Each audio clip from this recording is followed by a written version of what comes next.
What can you tell us about availability for Saturday? Availability, Forbesy won't be available. Jelani Forbes, unfortunately, he's just felt his hamstring again, so he's unavailable. We're still waiting on the visa situation with Dudu. I know a lot of people laugh when I say that, but that's his Sully, or Dudu is his nickname. So we're still waiting on his availability. And then obviously the international players have gone away to play international football. I know Wolf wasn't here yesterday. How has he come back? Yeah, he came back yesterday. And he'll be back training tomorrow. He didn't train today. He just done some gym work today, but he'll be back training tomorrow. Your news is out. A brand new contract for you. What went into your decision to stay? Well, it's a beautiful day today, isn't it then? Listen, we've been talking about it. I got approached by Zoran and Dave about extending the contract, and I was only too happy to do so.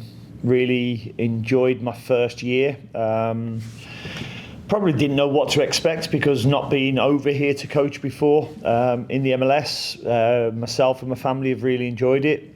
It's a really good challenge for us. I feel that we're building a club, and I enjoy doing that. I enjoy the people I work with. I've got a really good relationship with Dave and Nicole, who've given us tremendous backing.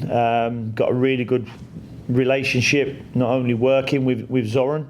When the opportunity, when they approached me, I spoke to my family when we was only too happy and take great pride and honour in being offered a new contract at the club. And, as I said before, we want to make this club one of the ones who are challenging relentlessly for all competitions every season, and that was what we will aspire to now. I have an imaginative one for you. In the Offside documentary, it sounded like you had some apprehensiveness for this position. If the Dean Smith of today could give advice to the Dean Smith 2 winters ago, what would you say to him to alleviate the apprehensiveness? Probably get a sponsorship with a sun factor, because it's very warm out here and I get through quite a lot of it every day. But no, the advice is just go and embrace it. Enjoy it. I can honestly say I came with my eyes wide open right from the very start. And I've really enjoyed it. And I always said, I think when I came out, I would try and embrace it, and I have. There's things that still grate me at times that I think we can improve on, and we need to keep improving, and we need to keep raising the bar all the time for us within the club to make sure that we keep evolving as a club, the culture at the club, and make sure that again we're being consistent in our messages all the time. How much do you think you building some tenure here can help maybe change the worldwide conversation of the way MLS is talked about worldwide? I don't know. That's for others to talk about. I'm not a big social media user, so I tend not to look and see what the outside world has got to say. I'm quite happy to be in my own little bubble and knowing what we can affect here. What I'm in control of, working with my players and my staff day to day for them to push me, but me to push them as well. What do you know about San Jose? Not a great deal from last season, but I have watched 2 or 3 of their games this season already. So they're a very dynamic team, get large numbers into the penalty box. So defensively, you've got to be strong against them. Started the season ever so well, winning the first 2. Lost the last couple, so they'll be looking to go on the road and get a result again. Last one for me. What would Edon, being in contention to start, what different characteristics does he bring that maybe changes the way you use him than the way you would use Pat? Characteristics wise, not too much. I mean, but he will probably get the opportunity to go and score his first MLS goal, because he's yet to do that. And that's an opportunity that's going to be put on the table for him, and I have no doubts that he's ready for it. I think he's shown that by coming off the bench already this season, and the performance he's shown during pre-season as well. So I have no doubts about the ability that Eden has got. Mike and then Jorge. Congratulations. Thank you very much. As you look ahead to Saturday, and you touched on the international players being gone, and I know you've got other players on the roster that you're going to have to plug in there, but how drastically do you feel this changes the makeup of the 11 that you'll start with on Saturday, and how can these guys pick up the slack for what's going to happen? Yeah, I mean, listen, I've made my views, I think, about playing during an international break known. I think it's wrong. I don't think any club should be. I think I looked in Philadelphia Union and lose 8 players, for their game. I don't think Miami have got a game. Miami and New England for some reason aren't playing during this international window, but everybody else has to. And I know it'll be the same, but we want to see the best players in each team playing each week to compete. One game is one game too many for me where all the best players aren't competing. So it's something that we probably need to look at a little bit more. But we've got 3 players. You shouldn't be handicapped by having 2 players playing for the national team. I think that's where it probably grates me a little bit. We want players to go and play for their national teams, and we're proud of them and show great pride in them when they go and do that. But it shouldn't happen. We should be able to be spending this weekend watching them play, and then maybe having a midweek game against San Jose. Sorry. In that vein, though, with those guys out the door, how do you feel? I mean, it is what it is. Yeah, it is what it is. Yeah, we have to deal with it. And I've known this for the last month or so, that this was likely to come up, and and what we have to do is the players who haven't been playing so many minutes, we've had to make sure they're ready for this game, and I have no doubts they will be ready. In terms of the contract, you've embraced being in Charlotte and building the club. What does it mean for you? Because as you have re-signed and you're quickly gaining the longest tenure as a head coach with this organization, what does it mean to you to be looked at, I guess, as perhaps the cornerstone of where this team goes from here? I just think there's no ceiling for this club at the moment, and because we're so young, we're actually creating our history every day with what we do. We want to go and win our first trophy. We won our first playoff game last year, and we were the best defensive team in the league last year. We want to keep making history each year. And I think because we can build something, I think it excites a lot of people. We've certainly felt the excitement from the supporters and the togetherness that we're building as well. And I've said this many times before, this is not just about North Carolina and Charlotte. This is about the Carolinas. This is a club for everybody in the Carolinas, and we hope that can continue, and we can keep putting bums on seats and smiles on faces. Last one for me. As you're a now 29-year-old head coach after your recent birthday. 54 is the new 40. I said 29. So and the success you're having here, do you even, I know you're focused day to day on the club here, but is there ever a fleeting thought about you're elevating, sorry, I didn't mean to ask, you're elevating your coaching resume even more, and the tug of home? Does that cross your mind of maybe, what I never look too far ahead of what's coming, what's going to be. I was only too happy to commit myself to this club for the next 3 years, the next 3 seasons, and really looking forward to continuing the work that we've already done so far. So, I've been in this game long enough to know that things change very quickly. Because it's a results-oriented business. Thankfully we've got some foresight. We don't judge players quickly here, and that's a really important message that Zoran's been putting across. I've been putting across. Because a player can go and have a couple of bad games, it doesn't make them a bad player.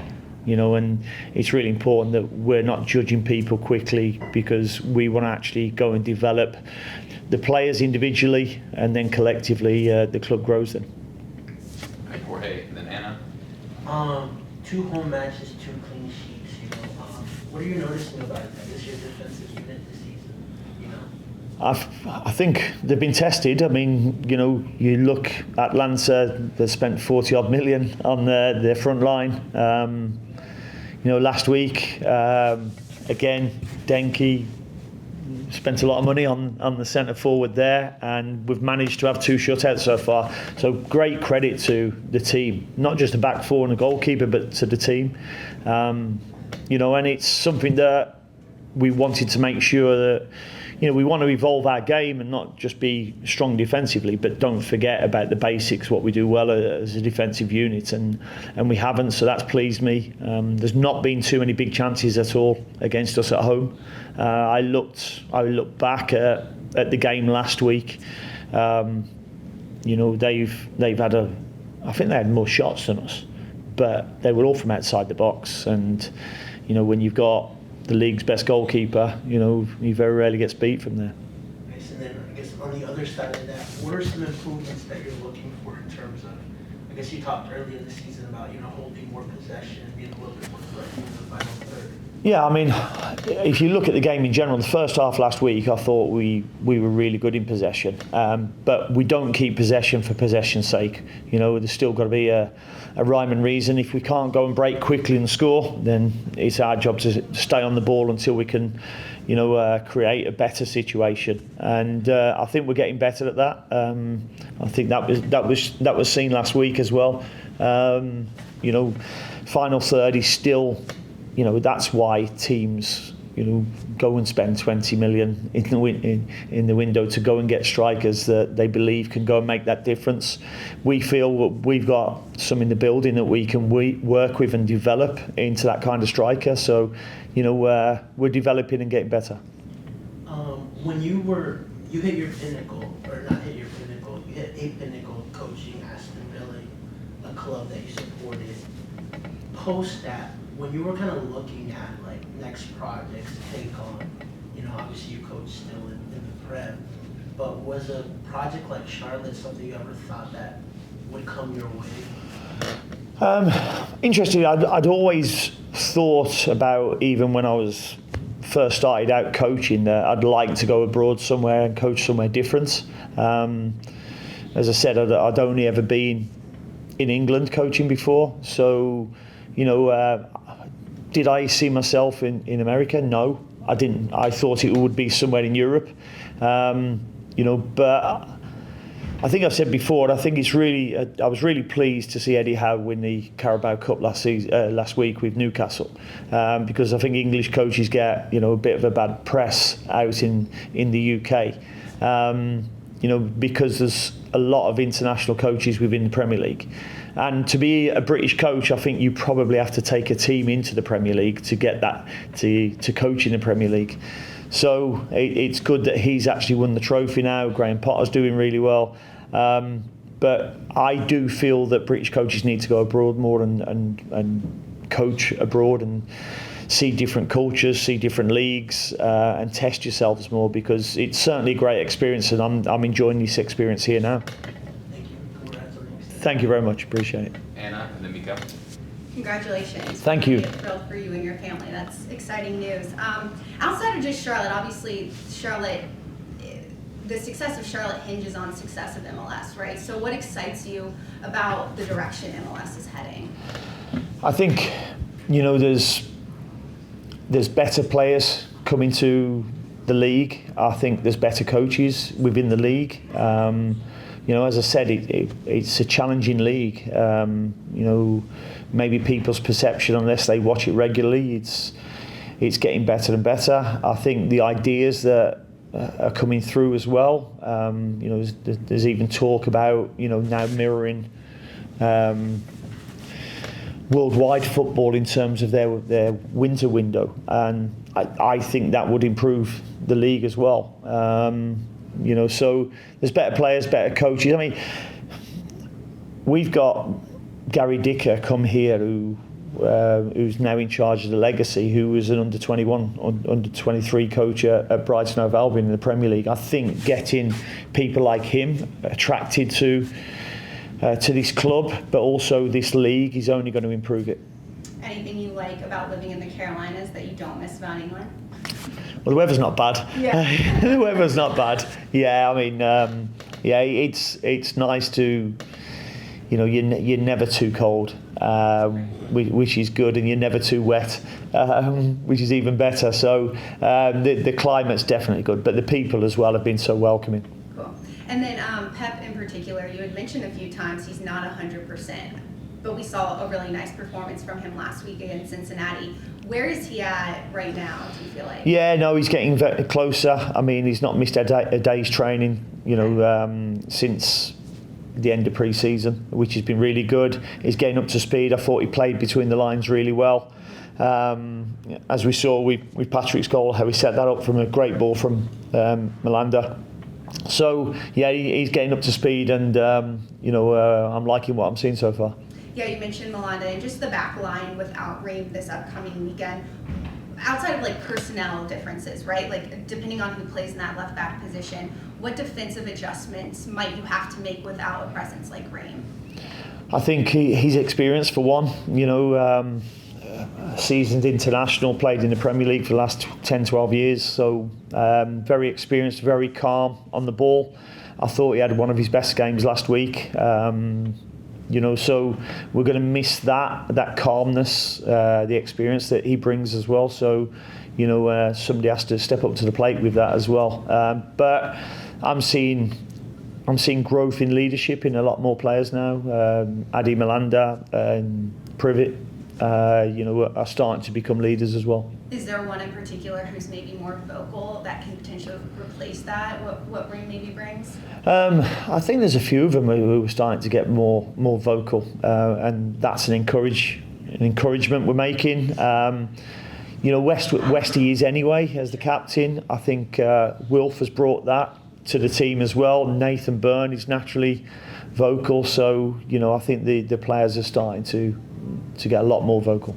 And then one last thing, your defensive ability as a team, as an 11, like the way you guys were able to push back the Oreshano, the Evanders out of the 18 and away from your own 18. Where do you feel like your team is at within their ability to like press and defend and step back as a whole at this point in the season?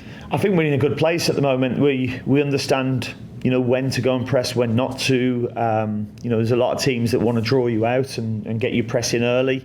We don't want to be that team, you know, because I think we've got a lot of players who want grass to run into when we win the ball back. You know, our distances in our organisation is probably one of our strengths, and we need to make sure that we continue that while still, you know, elevating what we can do with the ball.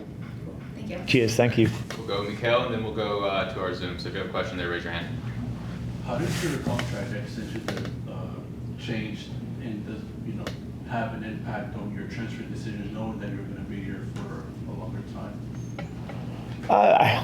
It hasn't really changed my views on our recruitment, because you know, my job is to make the best decisions I can for this football club. You know, when I'll whether my contract's running down or not, I would continue to do so because that's my job.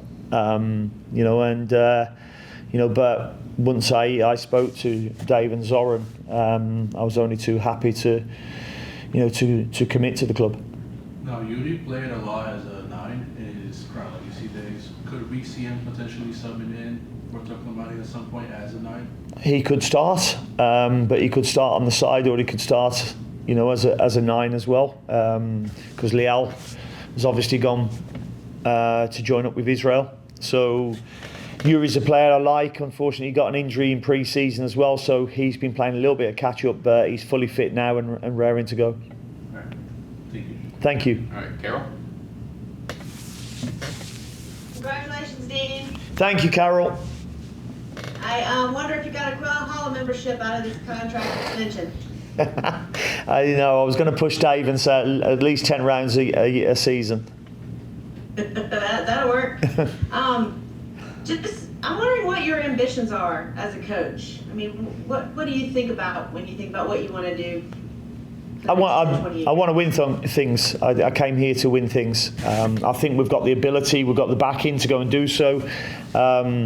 As I said, and I keep saying it, the support from Dave and Nicole, but my relationship with Zoran has been key to this as well. But my ambition is to continue developing players.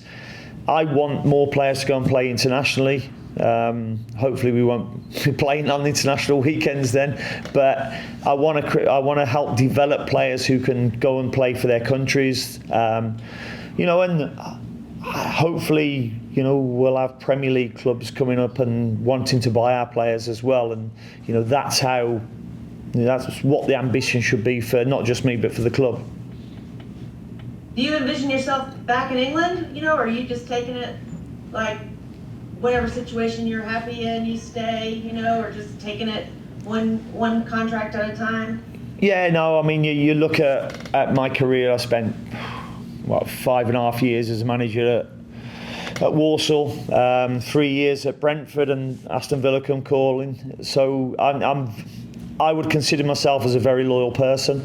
So I've committed myself to what I see as another 3 years here.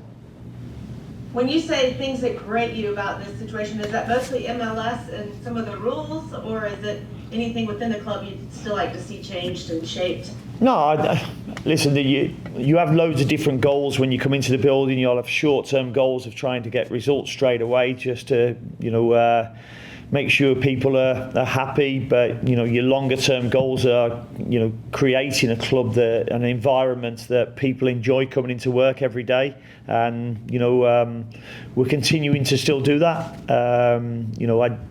I'm never one to believe that we've got it and it's good. It may be good, but I always believe it can be better and we can grow it. So we have to continue to push the standards at this club. And do you want to throw out any options for left back? The what, sorry? A lot of names on the chart. You've known me too long to get names, Carol.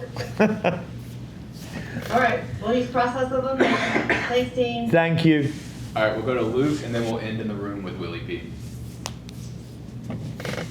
Hey, Dean, congratulations again on the contract. Thank you very much. Just wanted to ask you, looking ahead a little bit, U.S. Open Cup has started up, and the first round is coming to a conclusion. Charlotte FC is going to be participating this year, and of course last year with Crown Legacy participating, maybe you didn't get to experience that firsthand. What are your thoughts on the U.S. Open Cup and Charlotte's ambitions? I experienced it firsthand. I drove to watch my son play for Greenville last year in the first round, and then drove to Knoxville in the second round as well. So that was a long journey, and yeah, I mean, I liken the US Open to the FA Cup in the UK, and it's a big trophy to go and win. So looking forward to being involved in that. I was with my son watching, I think Asheville played Greenville, and he played for both of them. So, we watched the extra time and the penalties in that game. Excellent. And, speaking about the US Open Cup roster, do you anticipate Crown Legacy players getting some playing time in that competition? If they're in the first team by then. Fantastic. I also had a question about potentially this season. Would you consider any formation changes, or do you think you're going to stick to the tactical approach that we've seen so far? I think without the ball, our 4-4-2 works extremely well. We have already adjusted sometimes with the ball. Sometimes we've played with 1-6 and 2-8s. sometimes we're played with 2 6s and a 10, and sometimes we're played with a flat 3. So, you know, that can change dependent on games that we go to and or teams that we come up against. I'm open to change in terms of with the ball. I just think we're very hard to break down without the ball, and we need to continue working on that. Excellent. Thank you so much, Steve. Cheers, thank you. All right, William McWill.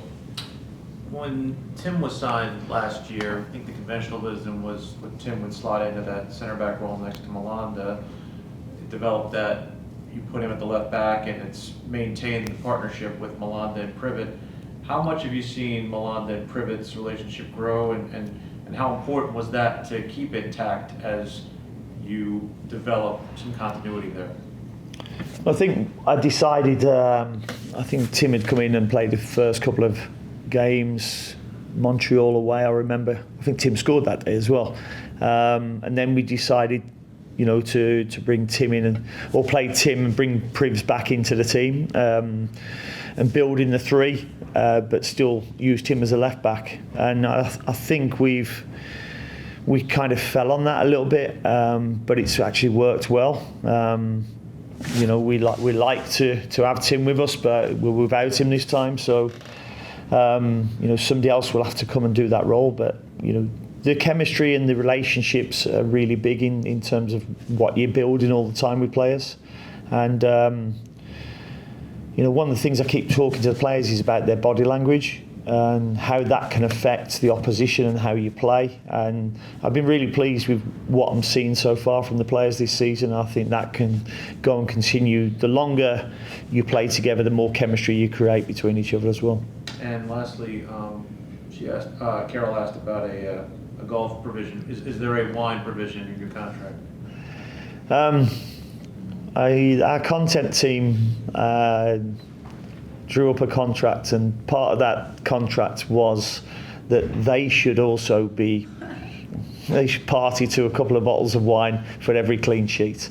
So I added that, you know, Dave must contribute to that if that's the case. What is the celebration bottle of choice for this occasion? I think I'll have a nice bottle of Tignanello. That'll do for me. All right, thank you guys.